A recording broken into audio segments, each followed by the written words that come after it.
Hello everyone, welcome back to another learning video.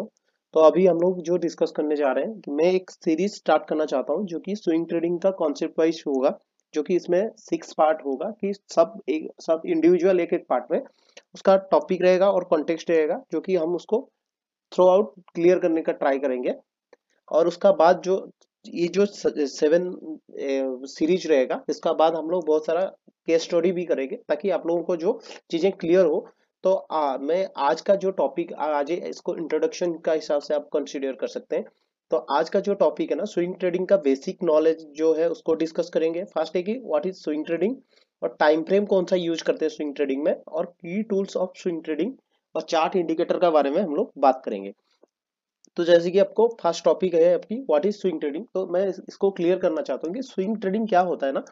हम लोगों का दो टाइप का ट्रेडिंग होता है, दो टाइप या तीन टाइप का ट्रेडिंग होता है, जो कि है इंट्राडे ट्रेडिंग ट्रेडिंग जिसको बोलते हैं हम लोग डे ट्रेडिंग। इसका बाद आता है आपका स्विंग ट्रेडिंग, और एक आता है आपका पोजिशनल या फिर लॉन्ग टर्म भी उसको बोल सकते हैं। तो ये तीन टाइप का ट्रेडिंग होता है।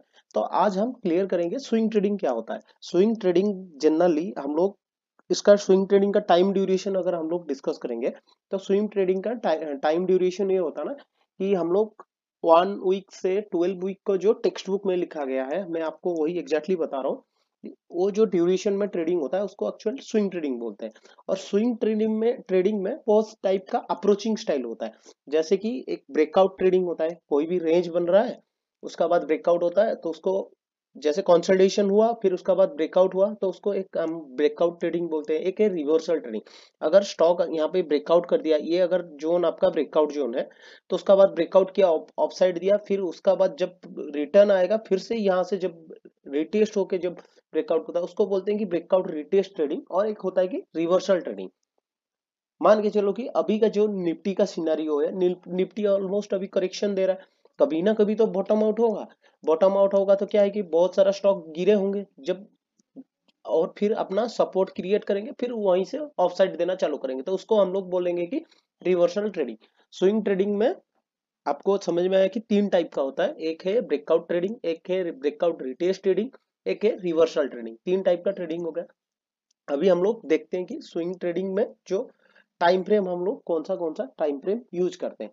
तो जनरली हम लोग स्विंग ट्रेडिंग के लिए 1 आवर का टाइम फ्रेम चूज करते हैं और डे टाइम फ्रेम चूज करते हैं। अगर कोई भी स्टॉक में आप इसको नोटिस करेंगे कि कोई भी स्टॉक में एक रेंज बन रहा है, ऐसे ऑप्शन ये बन गया, आपका एक सपोर्ट बन गया, और ये एक ये सपोर्ट बन गया, और ये रेजिस्टेंस बन गया। उसका बीच में स्टॉक कंसोलिडेशन किया, जब भी ब्रेकआउट होता है इसको बोलते हैं हम लोग ब्रेकआउट ट्रेडिंग या फिर स्विंग ट्रेडिंग में। ये जो कंसोलिडेशन जोन है ना, ये जोन हम लोगों को पार्टिसिपेशन नहीं करना है। कि टाइम फ्रेम में अगर कोई भी आप 1 डे टाइम फ्रेम यूज कर रहे हैं, तो 1 डे टाइम फ्रेम में ऐसे एक जोन आइडेंटिफाई कीजिए जिसमें कोई स्टॉक कंसोलिडेशन कर रहा है या फिर क्लासिकल चार्ट पैटर्न बना रहा है, फिर उसका बाद ब्रेकआउट कर रहा है। तो उसको हम लोग अगर अप्रोच करेंगे तो हम लोगों का मतलब ड्यूरेशन कम होगा, और जो हम डायरेक्ट मोमेंटम को राइड करते हैं स्विंग ट्रेडिंग में।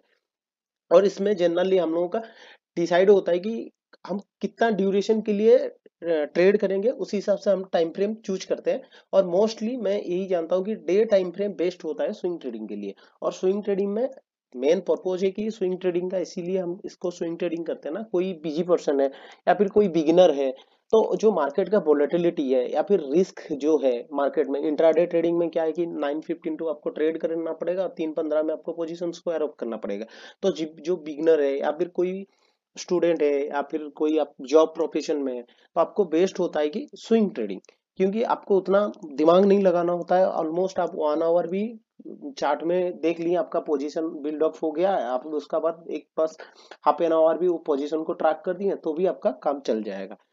मेन चीज वही है। और स्विंग ट्रेडिंग का एडवांटेज क्या होता है ना, डे ट्रेडिंग में आप ओवर ट्रेडिंग कर सकते हैं या फिर बार बार आपको एसएल एंड साइकोलॉजिकली बहुत सारा फैक्टर होता है, आपको हर रोज इतना स्ट्रेस नहीं लेना पड़ेगा। स्विंग ट्रेडिंग में क्या है कि आपका एक स्टॉप लॉस फिक्स हो गया, उसका बाद आपको टारगेट आएगा या फिर स्टॉप लॉस हो जाएगा, उसमें इतना स्ट्रेस नहीं रहता है।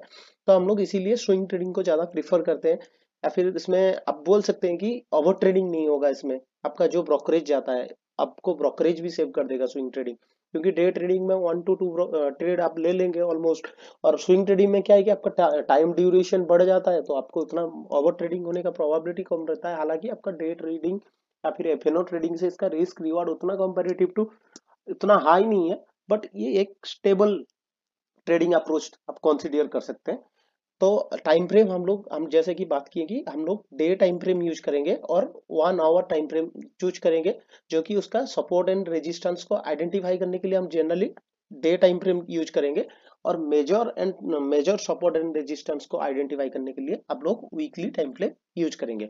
होप सो यहाँ तक आपका चीजें क्लियर हो गया होगा कि हम लोग कौन सा टाइम फ्रेम है, और स्विंग ट्रेडिंग के बारे में जितना हो सके मैं आपको समझाने का कोशिश किया, तो आपको समझ में भी आया होगा, और इसका एडवांटेज डिसएडवांटेज भी मैं बताने का कोशिश किया, तो ये भी समझ में आया होगा। और ट्रेडिंग स्टाइल जो मैं बोला कि जनरली स्विंग ट्रेडिंग में 3 टाइप का होता है, ब्रेकआउट, रिवर्सल एंड रिटेस्ट। ये 3 टाइप का अप्रोचिंग स्टाइल होता है। और हम लोग लास्ट में अभी देखते हैं कि की टूल फॉर स्विंग ट्रेडिंग, जो कि हम जो टूल्स चार्ट हम कौन सा कैसे चार्ट देखेंगे, बार कैंडल वाला देखेंगे या फिर लाइन चार्ट देखेंगे, बहुत सारा इसमें आप देख सकते हैं कि बहुत सारा है। तो आप कौन सा चार्ट को प्रीफर करेंगे, और उसका बाद चार्ट और इंडिकेटर। इंडिकेटर में आपको क्या क्या इंडिकेटर यूज करना है बेसिकली, अगर आप चार्ट यूज करते हैं तो आपका जो प्रेफरेंस है, सब आजकल 90% लोग आप बार चार्ट ही यूज करते होंगे, 99% लोग। तो कभी कभी अगर आपको, मैं खास करके कभी कभी यूज कर लेता हूँ लाइन चार्ट, बट आप लोगों को बार चार्ट ही यूज कीजिए, क्योंकि आपका कैंडल स्टिक के ऊपर भी इसमें फर्दर नेक्स्ट जैसे ही सीरीज आगे चलता जाएगा, हम कैंडल स्टिक का ऊपर भी बात करेंगे, चार्ट पैटर्न का ऊपर भी बात करेंगे। तो अभी के लिए क्या है, हम लोग चार्ट का बारे में डिस्कस कर लिए, बार चार्ट यूज करना है 1 डे टाइम फ्रेम में या फिर 1 डे टाइम फ्रेम ही यूज करना है। अब अगर ज्यादा आपको एंट्री एग्जिट का टाइम है, और नेक्स्ट हम डिस्कस करेंगे कि 1 आवर टाइम फ्रेम का जो 1 आवर चार्ट होता है उसका सिग्निफिकेंस क्या है। तो लास्ट है कि इंडिकेटर। इंडिकेटर जनरली मैं जो यूज करता हूँ, मैं सिंपली मूविंग एवरेज यूज करता हूँ, और आप देख सकते हैं कि सॉरी, आरएसआई यूज करता हूँ। एक्चुअली मूविंग एवरेज ना प्राइस का जो एवरेज वैल्यू को बताता है, और उसका साथ साथ बहुत सारा आपको, जैसे कि 200 ईएमए है, आप एक अगर ये इंडिकेटर सेक्शन में जाएंगे, सबका इंडिकेटर सेक्शन होगा, कोई भी आप ब्रोकर का चार्ट यूज कर रहे होंगे तो इसमें इंडिकेटर सेक्शन होगा। अगर आप इंडिकेटर सेक्शन में जाएंगे तो आपका moving average exponential moving average करके यहाँ पे आएगा, अगर ईएमए आप टाइप कर देंगे तो उसमें आ जाएगा मूविंग एवरेज। सिंपली हम मैं एक बोलता हूँ कि जो 200 मूविंग एवरेज है ना, वो हम लोग ट्रेंड आइडेंटिफिकेशन के लिए यूज करते हैं। जो 200, अब हो सके तो, अगर मैं यहाँ से तो चार्ट में ज्यादा कुछ लिख नहीं पा रहा हूँ, अगर आप इसको नोट भी करेंगे तो चलेगा, बट हम लोग क्या करते हैं कि 200 जो ईएमए है, 200 ईएमए हम लोग जो ट्रेंड आइडेंटिफिकेशन के लिए, ओवरऑल ट्रेंड आइडेंटिफिकेशन के लिए यूज करते हैं। और 15 है, ये सब बताने के बाद एक्सप्लेन करूंगा कि ईएमए का एक्चुअल कैसे डिराइव होता है, ईएमए का वैल्यूएशन वगैरह। तो 50 ईएमए हम लोग मिड टर्म ट्रेंड आइडेंटिफिकेशन के लिए यूज करते हैं। अगर आप मैं एक एग्जांपल का वाइज में दिखा रहा हूँ आपको। आप ये गया, मैं 200 ईएमए यूज किया हूँ, इसको अप्लाई किया, और इसमें ना सेटिंग है, अगर ये सेटिंग जोन में जाएंगे तो इसमें आपका लेंथ जो है इसको आप चेंज कर सकते हैं, 200 से 50 कर सकते हैं, 50 कर सकते हैं, आपका हिसाब से जितना भी कर सकता है। और आपका अगर कोई ट्रेडिंग कर रहे हैं, कोई भी आपका स्टॉक ब्रोकर, आपको तो चार्ट में मल्टीपल इंडिकेटर यूज करने के लिए, जैसे कि आप देख सकते हैं कि मेरा 200 है, 50 ईएम है, 25 ईएम है, 9 ईएम है, मैं बहुत सारे ईएमए को ऐड करके रखा हूँ। फर्दर हम लोग इसको बारे में डिस्कस करेंगे। और जैसे कि आपको 200 ईएम है आपका लॉन्ग टर्म ट्रेंड को आइडेंटिफाई करने के लिए होता है, और 50 ईएम है जो कि मिड टर्म ट्रेंड को आइडेंटिफाई करने के लिए होता है। और मैं जो 20 ईएमए हो चाहे 21 ईएमए 22 जो भी ले सकते हैं, वो ना मोमेंटम को ट्रैक करने के लिए यूज होता है। जो हम लोगों का स्टॉक में मोमेंटम रहता है ना, मान के चलो कि स्टॉक अप ट्रेंड में है, मिड टर्म ट्रेंड भी अप ट्रेंड में है, और आपका मोमेंटम नहीं रहेगा, तो आप उसमें ट्रेड ही करके फायदा कुछ नहीं है ना, आपका टाइम उल्टा बर्बाद होगा। तो हम लोग हमेशा देखेंगे कि जो स्टॉक मोमेंटम रहेगा हम उसको अप्रोच करेंगे।